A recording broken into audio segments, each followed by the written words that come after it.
नमस्कार दोस्तों, global science research YouTube channel में आपका स्वागत है। ग्लोबल साइंस रिसर्च परिवार की तरफ से आप सभी को स्वतंत्रता दिवस के 78वें वर्षगांठ, 77 साल हमारे पूरे हो गए हैं। 78वें वर्षगांठ की हार्दिक शुभकामनाएं, आप सभी को बधाइयाँ। आपको पता है कि आज का जो टाइम है, या कह सकते आज का जो दिन है वो बहुत ही शुभ है। आज के दिन हमको स्वतंत्रता मिली थी हमारे एक लंबे दौर से चली आ रही गुलामी के बाद। उसी गुलामी को सेलिब्रेट करने, उसी गुलामी से जो हम आज़ादी हमें मिली है, उसी को सेलिब्रेट करने के लिए आज का दिन हम हर साल इसी दिन को मनाते आ रहे हैं। लेकिन आपको केवल उस आज़ादी के अलावा भी आपके बहुत सारे अधिकार हैं, बहुत सारे आपके कर्तव्य हैं, उनका भी आप कंप्लीट रूप से पूरी तरीके से निर्वहन भी करना कंपलसरी है। ये बात आपको भी आपके दिमाग में होना चाहिए। साथ ही साथ आपको पता होगा कि केवल हम शारीरिक तौर पे आज़ादी को हम आज़ादी मानते हैं, जबकि आपको पता होगा कि हमें बहुत सारी अभी आज़ादियाँ लेनी बाकी है। जैसे अगर हम सोशल इविल, मतलब सामाजिक जो बुराइयां हैं, उनको दूर करके, आपको देखा होगा कि बहुत सारे नेताओं या बहुत सारे ऐसे कट्टरपंथी जो हमारे देश पर हावी हैं, उनको उनके दिमाग से कट्टरता को दूर करके हमें उनसे स्वतंत्रता लेनी बाकी है। साथ ही साथ आपको पता है देश में बहुत सारे ऐसे मुद्दे चलते हैं, चाहे फिर वो रोजगार को लेकर के हो, फिर चाहे महंगाई को लेकर के हो, उनसे भी हमें स्वतंत्र होना है। तो केवल हम ये नहीं कह सकते कि केवल हम आज़ादी ले ली तो हम एकदम आज़ाद हो गए। ठीक है, हमें सेलिब्रेट करने का मतलब यही होता है कि हम हर साल कोई ना कोई प्रतिज्ञा लें और हर साल कोशिश करें कि कुछ न कुछ हमारे आसपास की जितनी भी बुराइयां हैं या अंधविश्वास हैं या बहुत सारी ऐसी चीज़ें हैं जिसे हम कोशिश करके और उन्हें दूर कर सकते हैं, तो उन्हें भी करने की हमें प्रेरणा मिलती है। और साथ ही साथ आपको पता है कि हम उन अमर शहीदों को भी याद करने के लिए सेलिब्रेट करते हैं, केवल इसलिए नहीं कि हमने स्वतंत्र हुए, उनको भी उन्होंने कैसे अपने आप को बलिदान करके इस देश को आज़ाद कराया। तो हमें उनको भी आज के दिन सेलिब्रेट करने के लिए उनको भी याद दिलाता है कि उन्होंने किस तरीके से अपने देश के लिए अपने घर परिवार तन मन धन से पूरा इस देश को समर्पित करके और इसको आज़ाद कराया। तो कहीं न कहीं उनको भी हमें याद करने के लिए, और बहुत सारे अभी देश में ऐसे इंसिडेंट होते रहते हैं, तो कहीं न कहीं उन अमर शहीदों को भी याद किया जाता है जो आज़ादी के बाद भी बहुत हमारे वीर जवान, चाहे फिर वो गलवान वैली हो, वहाँ पे हमारे शहीद हुए देशभक्त हों, उनको भी याद करने के लिए ऐसे बहुत सारे हैं। दिन प्रतिदिन हर वो व्यक्ति देशभक्त या निधन होने के बाद या मरने के बाद वो शहीद माना जाता है जो देश के लिए कुछ न कुछ करना चाहता है, मेरी नज़र में। आप लोगों की नज़र में किस तरीके से आप देखते हैं? जहाँ तक मैं सोचता हूँ, फिर वो चाहे एक छोटा सा सामान बेचने वाला कोई दुकानदार हो या कोई भी हो जो एक सच्चे देशभक्त की तरह सेवा करता है, मैं हर उस व्यक्ति को शहीद मानता हूँ। तो उसको भी आपको क्या करना है, अप्रिसिएट करना है। उसके साथ और कुछ चीज़ें और जैसे मैं बात करना चाहूँ कि आपको अभी जैसे हाल में ही बहुत सारे ऐसे सामाजिक बुराइयों में जैसे केसेस देखने के लिए मिलते हैं। जैसे अभी हाल में ही एक मेडिकल में रेप का केस आया, तो कहीं न कहीं ये हमें एक डर का माहौल तो क्रिएट करता ही है कि हम कहीं न कहीं स्वतंत्र होने के बाद भी सुरक्षित नहीं हैं, है ना? तो एक क्रिमिनल के मन में इतना डर होना चाहिए कि वो किसी पर हावी ना हो। तो कहीं न कहीं एक ये भी तो हमारी स्वतंत्रता का हनन हो रहा है। इससे भी तो हमें आज़ादी चाहिए, ताकि हम कहीं आज़ाद होके फ्री फॉर्म में हमारी जो माताएँ बहनें हैं या जो भी हमारे परिवारजन हैं वो फ्री फॉर्म में घूम सकें, फ्री फॉर्म में पूरा अपनी आज़ादी का एक्सप्रेशन कर सकें। और एक चीज़ और है, यहाँ तक कि कुछ लोग आज़ादी का जो मतलब है वो इतना एक्सट्रीम लेवल पे ले जाते हैं कि वो दूसरे की स्वतंत्रता या दूसरे की आज़ादी का या दूसरे की इंडिपेंडेंसी का ध्यान नहीं रखते। तो ये चीज़ आप ध्यान रखना कि स्वतंत्रता और स्वच्छंदता में थोड़ा डिफरेंस है ना? आप तब तक स्वतंत्र है जब तक किसी की स्वच्छंदता भंग ना हो या किसी दूसरे की स्वच्छंदता छीनी ना जाए, है ना? तो आप तब तक स्वतंत्र रहिए जब तक किसी दूसरे का नुकसान ना हो। अगर किसी दूसरे का नुकसान हो रहा है, इसका मतलब क्या है, आप स्वतंत्र नहीं हैं, है ना? आप कहीं न कहीं दूसरे का हनन कर रहे हैं, ठीक है? तो इस चीज़ को भी आपको क्या करना है, ध्यान रखना है। और बहुत सारी ऐसी चीज़ें हैं जो आज के दिन बात की जा सकती हैं।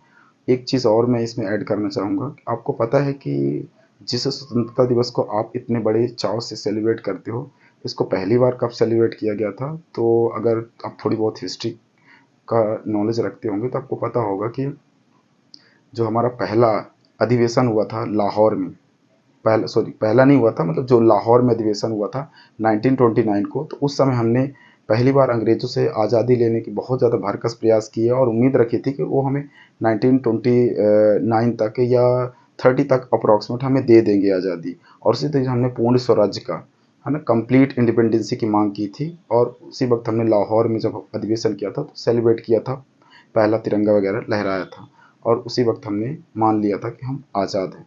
लेकिन चूंकि अंग्रेज़ों ने तो हमें आज़ादी दी नहीं थी, वो ये कह के झांसा देते रहे कि चलो फर्स्ट वर्ल्ड वॉर में साथ दो, हम तुम्हें आज़ादी दे देंगे आने वाले टाइम में। 30 तक उन्होंने दिया नहीं, वो वादा तोड़ दिया। साथ ही साथ आप जब आगे निकलते हो तो आपको ये सेकंड वर्ल्ड वॉर का की बात आती है, तो उस समय भी आपको झांसा दिया जाता है, आपको बोला जाता है कि धोखे में रखा जाता है कि हम आने वाले टाइम में आपको इंडिपेंडेंट कर देंगे, आज़ाद कर देंगे। और उसके बाद भी महात्मा गांधी के लाख मनाने के बाद हमारे यहाँ देशवासियों ने, जबकि वो साथ नहीं देना चाहते थे क्योंकि अंग्रेज़ों की मानसिकता से अवेयर थे, वो उनको इस बात का पता था कि ये हमें धोखे में रखते हैं, हमें देंगे नहीं आज़ादी, हमें लड़के लेना पड़ेगा। तो कहीं न कहीं महात्मा गांधी चूँकि अहिंसावादी थे, तो उन्होंने कहा कि जब हमें अहिंसा करके मिल रही आज़ादी तो हम हिंसा क्यों करें, हम कहीं न कहीं एक बार और मांग कर लेते हैं। तो उन्होंने सेकंड वर्ल्ड वॉर में भी हमारे कई वीर जवान अंग्रेज़ों का साथ दिए और विदेशों में जाकर के लड़े और शहीद भी हुए। तो उनको भी हम कहीं न कहीं भले वो किसी भी तरीके से थे लेकिन गए तो भारतीय की तरफ से थे, तो हम उन्हें भी श्रद्धांजलि देंगे। और साथ ही साथ कहीं न कहीं अंग्रेज़ों का साथ दिया, और उसके बाद भी अंग्रेज़ इस बात से वो मुकर रहे थे, क्योंकि आपको पता है कि 1952 तक तो वो एक नया अधिनियम एक्ट ला चुके थे 10 साल के लिए, तो वो कैसे आपको इतना 48 तक आज़ादी दे देते। लेकिन आपको जैसा कि पता है कि सेकंड वर्ल्ड वॉर हो गया, सेकंड वर्ल्ड वॉर में इतना ज़्यादा भीषण तबाही हुई, बहुत सारे पूरे दुनिया के कंट्रीज़ पार्टिसिपेट किए, कुछ ऐसी ही कंट्रीज जो रह गई होंगी, नहीं तो मोस्टली बड़ी बड़ी कंट्रीज़ पार्टिसिपेट की, और उसमें बहुत ज़्यादा तबाही हुई। उसके बाद सारे कंट्रियों ने मिल करके ये सीख ली कि नहीं, ये अगर हम आपस में लड़ते रहे तो विकास नहीं कर पाएंगे, और ऐसे ही एक दूसरे के अधिकार छीनते रहे तो सही तरीके से कोई नहीं चल पाएगा। इसलिए उन्होंने प्रॉपर तरीके से इंडिया के साथ ऐसे बहुत सारे कंट्रीज, नेपाल को तो बहुत पहले आज़ादी दे दी गई, साथ ही साथ उसे 1935 में आपको पता है बर्मा को आज़ाद कर दिया गया, ऐसे ही श्रीलंका को आज़ाद कर दिया गया, और साथ ही साथ अफ़गानिस्तान तो फिर भी कुछ हद तक कंट्रोल में रहा, लेकिन उसको भी आज़ादी दे ही दी गई पहले ही, बल्कि बर्मा, म्यांमार वगैरह इनके साथ साथ ही अफ़गानिस्तान को भी आज़ादी दे दी गई, बल्कि उसके पहले ही उसको एक बफर जोन के रूप में मानते थे अंग्रेज़ और उनके बीच में जो रसिया वगैरह का बॉर्डर था, तो वो तो आज़ाद ही था, उसको तो बहुत ज़्यादा कंट्रोल नहीं था क्योंकि पूरा पहाड़ी इलाका है। साथ ही साथ बचा इंडिया और पाकिस्तान का था, तो इसमें भी जिन्ना के ना मानने के बाद भी भारत को कहीं न कहीं उस समय विभाजित करने की स्थिति आ गई, और उसे विभाजित करना भी पड़ा। महात्मा गांधी ने काफ़ी रोकने की कोशिश की, लेकिन वो रोक नहीं पाए, तो उसको विभाजन उनको करना पड़ा। तो अंग्रेज़ों को इस बात का आभास हो गया था 1946 में, जब हमारे नौसेना ने विद्रोह कर दिया, क्योंकि देशभक्ति तो बहुत पहले जग चुकी थी और उधर आज़ाद हिंद फौज का आक्रामक रूप था ही, तो कहीं न कहीं अंग्रेज़ों को इस बात का लग गया आभास कि हम इन पर अब फिज़िकली रूल नहीं कर सकते। अब वही टेक्नोलॉजी के दम पे आज हमें रूल कर रहे हैं, है ना? तो कहीं न कहीं वो हमें फ्री नहीं किया है। जब तक हम इंडिपेंडेंट तब तक नहीं होंगे जब तक हम जैसे मोदी जी ने कहा कि आत्मनिर्भर बनो, जब तक हम आत्मनिर्भर नहीं बनेंगे ना, तब तक हम इंडिपेंडेंट नहीं होंगे। तो उस समय तो हमें आज़ादी दे दी गई, है ना? अचानक दे दी गई। हम तो ये मान के चले थे कि हमें भैया वो जो हम सेलिब्रेट किए थे, तो 26 जनवरी को सेलिब्रेट किए थे 1929 में, तो हमें तो ये लगा कि हमें ये जनवरी में आज़ादी देंगे, हमें उम्मीद नहीं थी कि इतना जल्दी दे देंगे। तो वही 15 अगस्त को इन्होंने जल्दी से आज़ादी दे दी, अब अचानक आज़ादी दे दी, तो हम करते क्या इस डेट का, जो हमने सेलिब्रेट कर रखा था कि हम 26 जनवरी को मनाएंगे, तो हम करते क्या उसका। तो हमने एक तरीका निकाला कि क्यों ना हम आज़ादी जो हमें अंग्रेज़ों ने ये दी है, हम इसी को मान लेते हैं, क्या दिक्कत है। और जो हमारा जो 26 जनवरी है, तो 26 जनवरी को हम क्या करते हैं, आने वाले टाइम में हम संविधान बनाते हैं, और संविधान बनाएंगे तो हम एक काम करेंगे, जो संविधान हमारा लागू भी किया गया था ना, इसीलिए 2 महीने तक डिले किया गया था। आपको पता है 26 नवंबर 1949 1949 तक वो रेडी हो गया था, लेकिन उसे कंप्लीट करने में कंप्लीट तो हो गया था, लेकिन उसे अब लागू करना था, तो लागू करने के लिए 2 महीने इंतजार करना पड़ता। आपको पता है दिसंबर और जनवरी कि 26 जनवरी आ जाए तो हम उसे क्या करें, लागू कर दें। और वही जो शुभ डेट थी जिसे हम आज़ादी मानते थे, तो उसे हम रिपब्लिक डे के रूप में, दैट मीन गणतंत्र दिवस के रूप में, दैट मीन संविधान डे के रूप में हमने उसे क्या कर दिया, इस्टेब्लिश कर दिया उस डेट को। और इस तरीके से जो आज 26 जनवरी है वो हमारा पहले कभी इंडिपेंडेंट हुआ करता था, इंडिपेंडेंट डे। और जो हमारा 15 अगस्त है उसे हम अंग्रेजों के द्वारा जो दी गई स्वतंत्रता थी उसे हम मान के और आज उसको सेलिब्रेट करते हैं। तो आई होप कि ये सारी चीज़ें आपको या तो पढ़ी होगी तो पता होगा, या तो मैंने आपसे डिस्कस की तो ये चीज़ें आपको पता चली। लेकिन जैसा कि मैंने एक बीच में थोड़ी सी बात की थी कि हमें जैसे अंग्रेज छोड़ के तो चले गए, है ना, बहुत बुरी कंडीशन में, जैसे तैसे हम लोगों ने सरवाइव किया और साथ ही साथ हम आगे बढ़े। लेकिन दिक्कत यहाँ पे क्या आ गई ना कि हम सरवाइव कर तो रहे थे लेकिन उस स्पीड में नहीं कर रहे थे, क्योंकि अंग्रेज बहुत आगे डेवलप कर चुके थे, टेक्नोलॉजी वगैरह हर चीज़ उनके पास थी। तो कहीं ना कहीं वो धीरे धीरे, अब हमें डर तो इस बात का था कि अगर हम किसी कंपनी को बुलाते हैं बाहर से तो वो हम पे रूल करेंगे, इसलिए हमने कंपनी को एकदम क्लोज इकोनॉमी की तरह, ना किसी को आने देंगे ना किसी को जाने देंगे, इस तरीके से इकोनॉमी चला रहे थे। लेकिन देश की इकोनॉमी हमारी रफ्तार तो तेज़ नहीं हो रही थी।